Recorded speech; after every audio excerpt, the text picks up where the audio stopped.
Namaskar and a very good day to all of you. First of all, I would like to thank Advocate Mr. Parikshit Chandkiram Sharma and Advocate Ms. Manisha Sharma of Law Literacy Group, which is a great initiative being started by both of them for the betterment of the legal fraternity, the lawyers and especially the law interns. This is a platform where one can have a debate, discussion, and the same can be streamlined for the benefit of the legal fraternity, who are the lawyers or the advocates. आज आप सबको international yoga दिवस की भी शुभकामनाएं. The topic which I will be speaking on today is drafting, pleadings and conveyancing. यह काफ़ी vast topic है या कह लीजिए सब्जेक्ट है और ये कई भागों में आपके सामने लाया जाएगा. Today is the first session of this topic, drafting, pleadings and conveyancing. Now, drafting, pleadings and conveyancing are one of the most important topics or subjects for any lawyer, advocate or an intern, because the basis of the pleadings depend on immaculate drafting of that pleading. The pleading can be a plaint, petition, complaint etcetera. तो आज मैं discuss करूंगा in brief what is pleading, what are the requirements of a legal draft, what is drafting, what are the important points that one has to take into account while drafting pleadings, and what are the fundamental rules of pleadings apart from object of the pleadings. As far as drafting is concerned, drafting means putting forth one's ideas and thoughts into writing. यानी कि जो आपके मन में विचार आ रहे हैं उनको आप राइटिंग में कन्वर्ट करें, उसको ड्राफ्टिंग कह सकते हैं. ड्राफ्टिंग इन जनरल सेंस आप लेटर भी ड्राफ्ट करते हैं, ईमेल भी ड्राफ्ट करते हैं. इसी तरह लीगल ड्राफ्टिंग भी होती है. और लीगल ड्राफ्टिंग एक ऐसा शब्द है, legal drafting is a phrase which has to be used very very efficiently and very excellently by any person who is drafting any document or any notice, legal notice, reply to notice. अब जैसे आप legal notice draft करते हैं उसमें भी you have to see certain points. Your notice should have relevant and material facts which are relevant to that legal notice, apart from putting the relevant provisions of law, जो कि बहुत important है legal notice में. तो यह भी बहुत important होता है. Now any draft should be flawless, should be error free, should not have any grammatical error, should be punctuated properly, और तभी वो ड्राफ्ट एक इमेक्युलेट ड्राफ्ट बनता है. और एक ड्राफ्ट या आप कह लीजिए pleadings are the basis of any law suit और अ पेटिशन. अगर आपकी प्लीडिंग्स ही उतनी अच्छी नहीं होंगी, so there are very little chances that you will be able to have the order और the judgement in your favour. Now, what are the requirements of a legal draft? A legal draft, one should have a thorough knowledge of law, जैसे मैंने आपको बताया. The legal principles of evidence and rules of CPC and CRPC should also be contained therein. और जब आप legal draft बनाते हैं तो उसके अंदर आपको सेटल्ड जुडिशियल प्रिंसिपल्स और presidents have to be taken into account after doing thorough legal research, जिसमें कि आप latest citation and latest judgment cite कर सकते हैं किसी भी pleadings में, but that should be similar to the pleadings which you are filing in the court of law. और उस एक और बहुत ही महत्वपूर्ण बात, a very important aspect is proficiency in English language and grammar.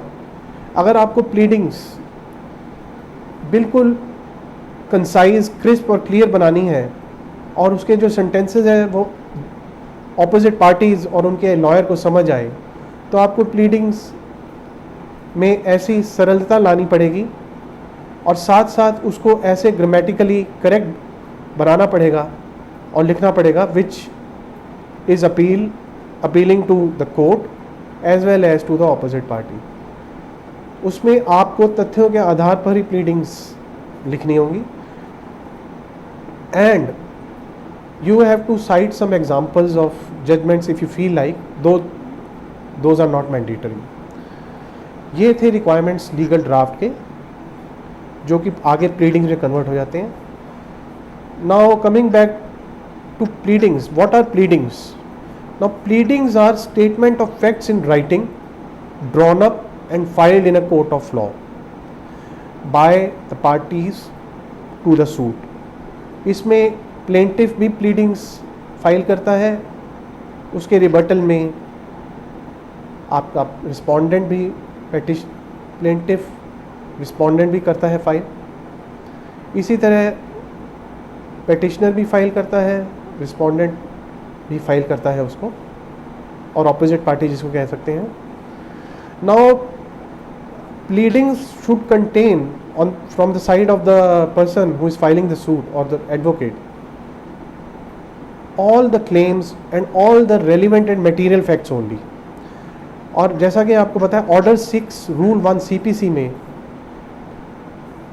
इसको इनडायरेक्टली डिफाइन किया हुआ है प्लीडिंग्स को। That means statement of facts writing in writing and drawn up properly drawn up and filed in the court. जो important points हैं, what are the important points while making the pleadings on part of the plaintiff. A plaintiff, that is the person, the advocate who is appearing on behalf of the plaintiff and who is the attorney for the plaintiff in a sense,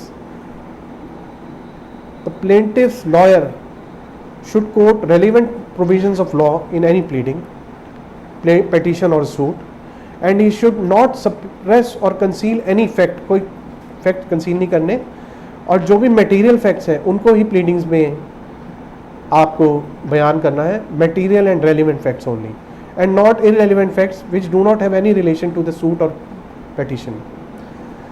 आपको evidence है, जो evidence that should not form the part of the pleadings, it should not be an argumentative argument but should only be based on facts।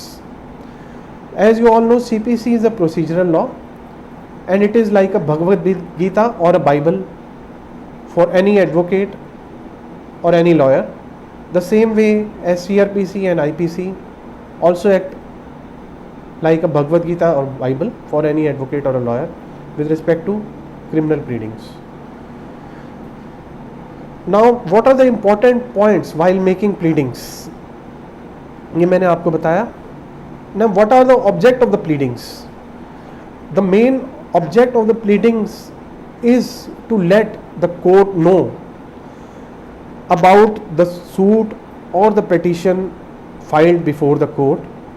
The main purpose of the pleading is to help and assist the court, apart from assisting the opposite parties, to let the opposite parties ascertain the facts for which they have to give the reply, and also the relevant and material facts should be put across in the pleadings। Opposite parties के लिए object of the pleadings है that they should reply at the very earliest opportunity with regards to any suit being filed, and the contentions and the objections being raised by the opposite party's lawyer or the advocate should be based on the facts and the law points and also the relevant judgments, and the opposite party lawyer has to submit the reply in a pairwise manner, जैसा कि petition और plaint में होता है, उसको pairwise आपको rebut करना है whether you want to deny it or admit it। The fundamental rules of pleading is that you should always state facts and sometimes also question of laws, mix questions and laws, but the facts should always be material and relevant facts as have been defined in Order 6 Rule 2 of CPC. Must state only facts which are relevant and which are reliant only on the pleadings and not the evidence which have to be proved later on. The pleadings must contain facta probanda, the facts which are required to be proved, and not facta probantia, that are particulars or the evidence. और जो आपके facts हैं उनको you have to plead them with precision and certainty, and unnecessary allegations and unnecessary frivolous allegations should always be avoided. और मैं ये session आज का ख़त्म करता हूँ. ये मिनी सेशन था. आशा करता हूँ कि मेरी मन की बात भी आपको थोड़ी बहुत अच्छी लगेगी. जैसा कि प्रधानमंत्री भी मन की बात करते हैं, मैंने भी मन की बात रखी है एक तरफा आपको बतलाकर. As you know, COVID-19 has made the life very dull for many of us. COVID-19 ने हमको काफ़ी कठिनाइयों में ला दिया है, तो उसके लिए हमें ह्यूमर भी ज़रूरी होता है. मैं ये सेशन का अंत एक ह्यूमरस 2 लाइनों से करता हूँ गाने के रूप में. कोर्ट कचहरी हर कदम एक नई जंग है, जीत जाएंगे हम, जीत जाएंगे हम, अगर इमैक्युलेट और एक्सीलेंट प्लीडिंग्स संग है. नमस्कार. मैं आशा करता हूँ कि यह वार्ता आपको अच्छी लगी हो, एक तरफा वार्ता. Thank you so much. Have a wonderful day. नमस्कार.